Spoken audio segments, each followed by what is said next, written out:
Kapitulli 9. Po ju them të vërtetën dhe kam Krishtin si dëshmitar, se nuk gënjej. Për këtë dëshmon edhe ndërgjegja ime e udhëhequr nga Shpirti i Shenjtë, se kam një pikëllim të madh dhe një dhimbje të pareshtur në zemër. Do të doja më mirë të isha unë i mallkuar nga Perëndia dhe i ndarë nga Krishti për hir të vëllezërve të mi bashkëkombës. Ata janë izraelit dhe të birësuar nga Perëndia. Atyre u janë dhënë lavdia e Perëndis, beslidhjet, ligji i Mojsiut, shërbesa e adhurimit të Perëndis dhe premtimet e tij. Ata janë pasardhësit e patriarkëve dhe prej tyre, për sa i përket natyrës së tij njerëzore, rrjedh edhe Krishti, që është mbi të gjithë, Perëndi i bekuar në amshin. Amen. Fjala e Perëndis nuk ka dështuar, sepse jo të gjithë ata që rrjedhin nga Izraeli janë izraelit. As ata që rrjedhin nga fara e Abrahamit nuk janë të gjithë bijtë e tij, por pasardhësit e tu do të rrjedhin nga fara e Isakut.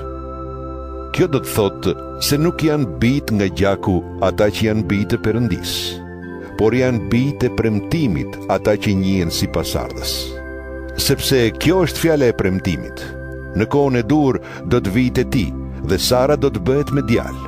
Jo vetëm kaq, por edhe Rebeka mbeti shtatzën nga po ky burr, nga Isaku, ati ynë. Binjakët nuk ishin lindur ende dhe nuk ishin bërë në një të mira të keqe kur Perëndia, për të treguar se qëllimi i tij mbështetet vetëm në zgjedhjen e tij, jo tek veprat e njeriut, por tek ai që e thret, i tha Rebekës: "Më i madhi do t'i shërbej më të voglit." Sikurse thot Shkrimi i Shenjtë: "Jakobin e desha, por Ezaun e urreva." Themi pra, a është Perëndia i padrejt? Larg qoftë. Sepse ai i thot Mojsiut: "Do të kem mëshirë për atë që dua të mëshiroj, dhe do të kem dëmshuri për atë që dua të kem dëmshuri." Pra, nuk varet as nga vullneti dhe as nga përpjekjet e njeriut, por nga Perëndia që ka mëshirë. Sepse në Shkrimin e Shenjtë, Perëndia i thot Faraonit: "Pikërisht për këtë gjë të kam lartësuar, që të shfaq fuqinë time në ty dhe që të shpallet emri im në të gjithë tokën." Kështu pra, Perëndia ka mëshirë për atë që do dhe bën kokfort atë që do. Por ti do të më thuash: pse atëre Perëndia ende na fajson? Kush mund t'i bëj ballë vullnetit të tij? Po kush je ti, o njeri, që ti kundërpërgjigjesh Perëndis? A mund t'i thot krijesa krijuesit: "Përse më ke bërë kështu"? A nuk ka të drejtë poçari që të bëj nga e njëjta masë argjile një enë të kushtueshme dhe një tjetër të zakonshme?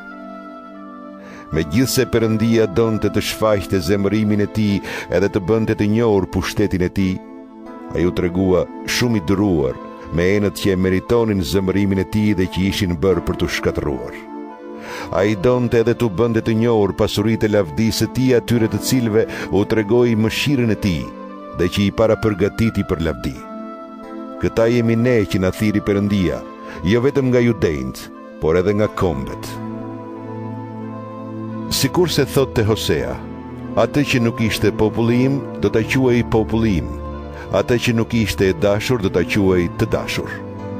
Dhe në vendin ku që thën: "Ju nuk jeni populli im", atje ata do të quhen bijtë të Perëndisë së gjallë. Edhe Isaia thret për Izraelin: "Sikur numri i bijve të Izraelit të jetë si rëra e detit, vetëm një pjesë e mbetur prej tyre do të shpëtohet, sepse Zoti do ta përmbush fjalën e tij me shpejtësi mbi tokë." Dhe sikur se kishte parathënë Isaia: "Nëse Zoti i ushtrive nuk do të na lindte pasardhës, do të ishim bërë si Sodoma dhe do të ngjanim si Gomorra." Ç'të themi pra? Kombet pagane që nuk kërkonin të bëheshin të drejtë nga Perëndia, u bën të drejtë përmes besimit, ndërsa Izraeli që kërkonte një ligj për të bërë i drejtë, nuk e përmbushi ligjin e Mojsiut. Përse? Sepse donte të bëhej i drejtë jo përmes besimit, por përmes veprave të ligjit Mojsiut. Kështu u penguan te guri i pengesës. Sikur se thot Shkrimi i Shenjtë: "Ja, po vë në Sion një gur pengese, një shkëmb që i rrezon. Kushdo që beson në të nuk do të turpërohet.